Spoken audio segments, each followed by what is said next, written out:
welcome everybody to the TransPerfect Music City Bowl between Iowa and Kentucky.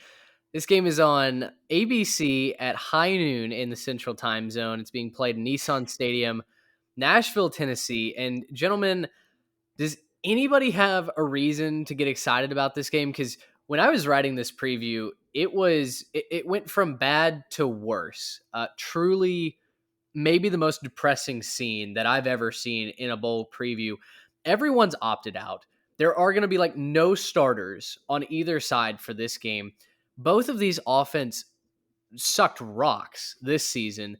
And the over under Trey, as you just pointed out before we hit record for this one, is 31. That's a combined score of 31 points between these two teams.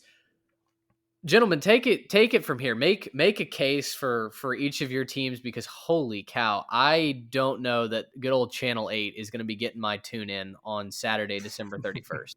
I mean, it's not like there's anything else on at the same time, right? We don't have like a competing bowl Sugar game with Bowl. two high powered, exactly, right? Watch the Sugar Bowl. Um, Please watch the Sugar Bowl yeah, instead. yeah. I mean, for Iowa, I think just like it's been all season, you got to hope your defense shows up, and not really sure how Kentucky's going to move the football without the critical parts of their offense.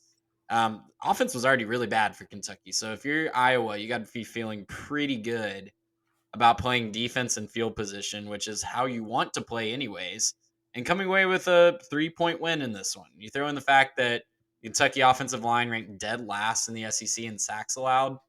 Conditions are absolutely right for Iowa to just make things absolutely miserable for whoever trots out there at quarterback for Kentucky. This is going to be a battle of the third string quarterbacks too, I believe. Maybe second string for Kentucky. I'm not 100% sure, but I know Iowa's down to a third string quarterback. So run the ball, play solid defense.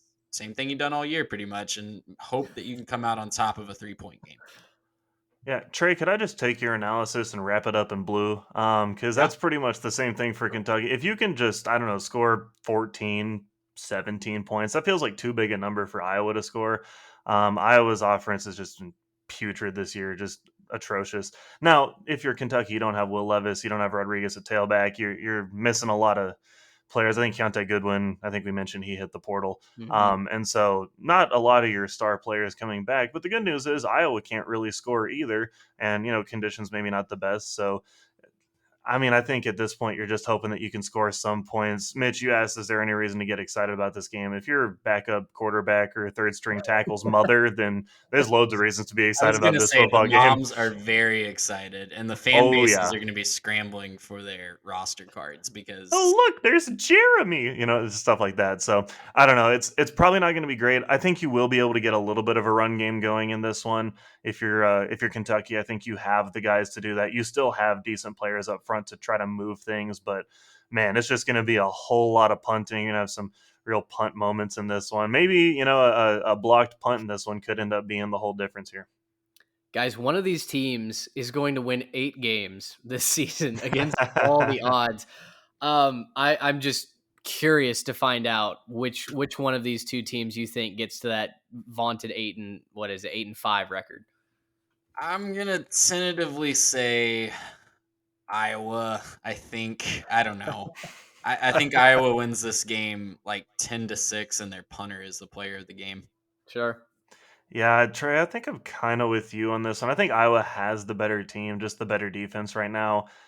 If I'm counting on anything to mess up, I guess I'll just count on Kentucky not being good versus Iowa's defense not being good. I'll go an optimistic 13-6 here for Iowa. I know 13 would be maybe their second highest scoring output of the year, but I think 13 is a decent number against the Kentucky defense. I could see maybe making a couple mistakes and a couple blunders. Gentlemen, I could take this the route of Auburn, Mississippi State from years gone past, a 3-2 ball game.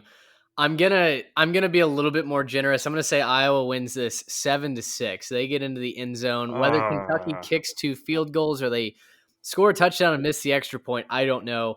But Three safeties. Frankly, I'm rooting for as eyesore of a game as you possibly can have, just because it's so on brand for these two teams this season.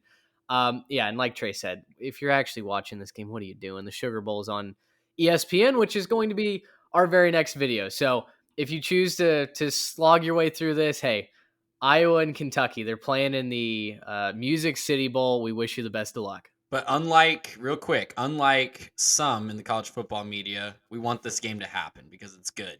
And having this is amazing. So that's right. No, wait, hey, yeah, we're not saying this game shouldn't happen. It absolutely should happen. We're just not going to watch it. But that being said, we support your right to watch it if you want. We to. do. Yes, absolutely. Stars and stripes. Yeah, absolutely. Do whatever you want with your own free time. We will see you in the next video. Gracious him. How about